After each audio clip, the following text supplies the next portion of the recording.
I can tell just a little bit of how I think about this stuff. It's different for different people, and there are a lot of ways to think about it. But in terms of just knowing where you are, I think a good starting point is start with fourths because they just organize in such a way that you get these kind of repeating patterns. So if you're using caged, there are five of them. So if you're kind of starting in a C position, at the second position here, I'm thinking about second finger on the third fret is kind of my starting point. So anyway, the top of the cycle is always going to be this fourth finger.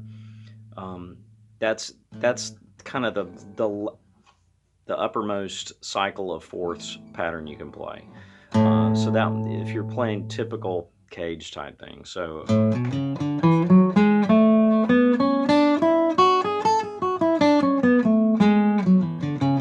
And that's not a cage fingering, so I apologize for that. But anyway, the pattern, that's kind of the top. I play this one.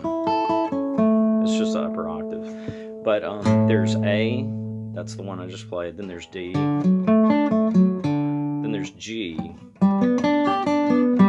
C, and F. That would be the cage fingering for that. So you got those five keys, A, D, G, C, and F in second position. So you kind of memorize, okay, those five are there, okay? So you've got five. Then the way this thing works is you end up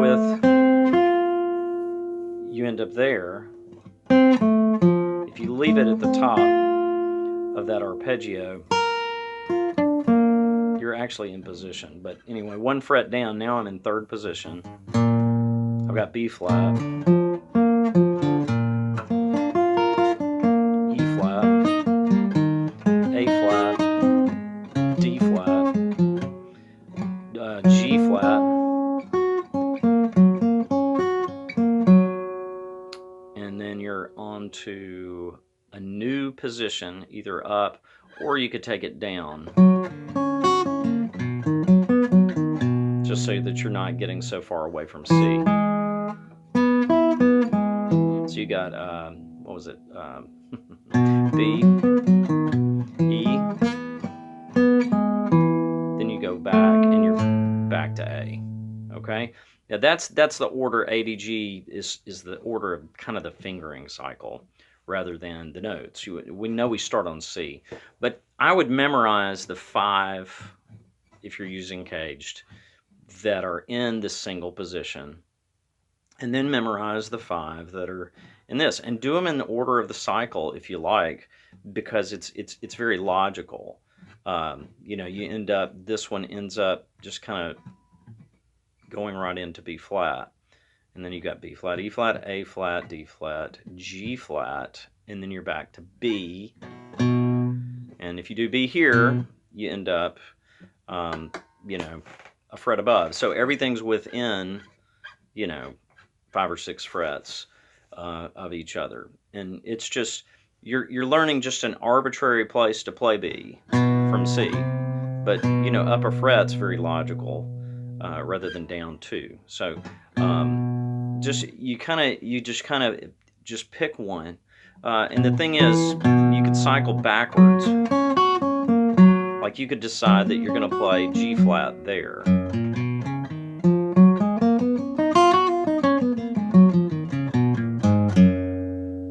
Okay, and just not play it down here.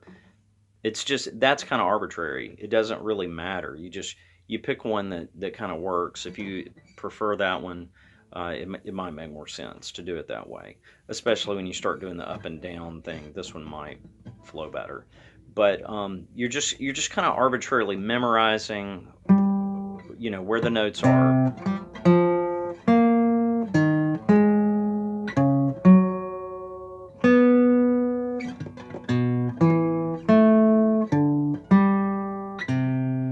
The roots are, and just learning those five patterns just relative to one location. I think if you begin in fourths and you kind of organize that way, Then the major seconds are pretty easy because they kind of stay in one position for 3 or 4 different ones before they move to another position. But you'll notice they shift like every 1 or 2. At least they do for me with 7 positions. If you do cage like this, you may have some weird things because you've got to have 3 positions to cover the other 2 keys. But anyway, that's really helpful. The other thing is just how to think about where the notes are. So, you know, my first note, I know where the first 5 are kind of relative to the position. And I know where those 4 are, and they fit in my hand without moving anything. Then it's just about learning that, A flat, D flat, just learning to kind of feel that relative to G, A flat, E flat. Anyway, I could name all notes and mess it all up, but it's really about just learning where that first note is and just kind of doing it. And then to me, the half steps are getting harder, and then the minor thirds are so arbitrary and random to the way the guitar is tuned that those are really just the test of, do you know where things are without relationship to any intervals up and down? And those are kind of the curse and difficulty of this, but they're also the blessing in that they really allow you to just free yourself from thinking about getting kind of sucked into thinking patterns. Because I know when I do the half step ones, you're barely thinking about the note when you move your hand up. It's like, well, that's D flat. But some of that stuff, it just starts to just be autopilot. And I don't figure it that way. But anyway, that's I've really gotten to the point where now when I think of the different pitches, I think about the interval from my starting point. So if I'm playing F, and I'm in this position, I'm really thinking about F in relationship to G. And a word's way of describing that physical kinesthetic relationship to the second finger on the 6th string is the flat 7 of a G7 or G minor 7 or whatever chord. But I'm not really thinking about it theoretically like that. It's just, I know where F is, and it doesn't matter what chord I'm playing. It doesn't matter what scale I'm playing. Later on, it'd be different scale types. But I need to know where F is. If I'm playing G minor or G major or any mode or scale degree of any chord, you need to know where F is without having to think about, okay, F's here and up, 2 frets, and I'm starting on my second finger. You shouldn't have to think about all that. So just have one reference point. I think most of us do some kind of conversion like that. I know that I used to think about it that way. If it was F, starting from this, from my pinky, I would think, okay, that's F. And then, but I'm starting from my pinky, and okay, everything's different here too. Okay.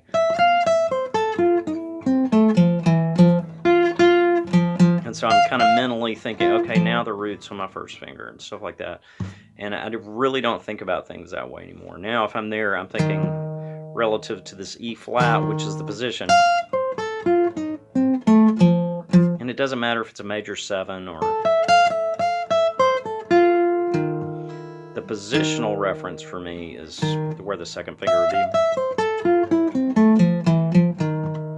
Okay, it doesn't have anything to do with music at that point. That's just kind of like black notes on the keyboard.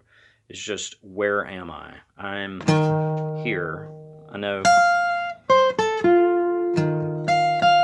where F is. And I mean, honestly, I do a lot of work with single forms. So if I'm practicing those, I'm literally just I'm working on knowing where the note is relative to, like if it's, let me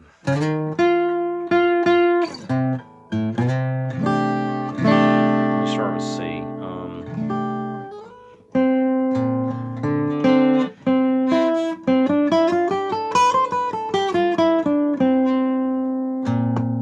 I'm aware of that B flat, even though it's not in the scale of the moment, because that's just where my hand is. So then F.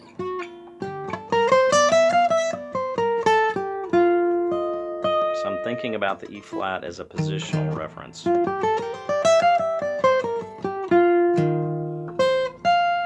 though I'm playing F.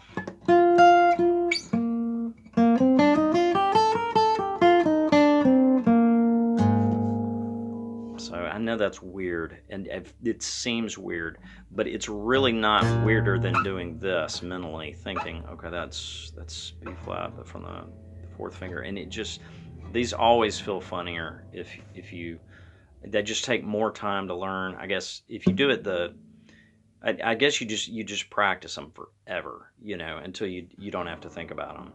And if you do that, it doesn't matter what you do. You can learn anything if you have unlimited time. But the shortcut, honestly, if you do it from the beginning, is just think, okay, where is the note relative to this?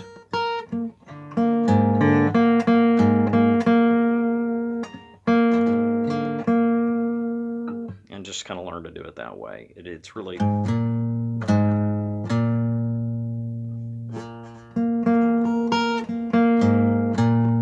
Anyway, little rambling. I hope some of that is helpful.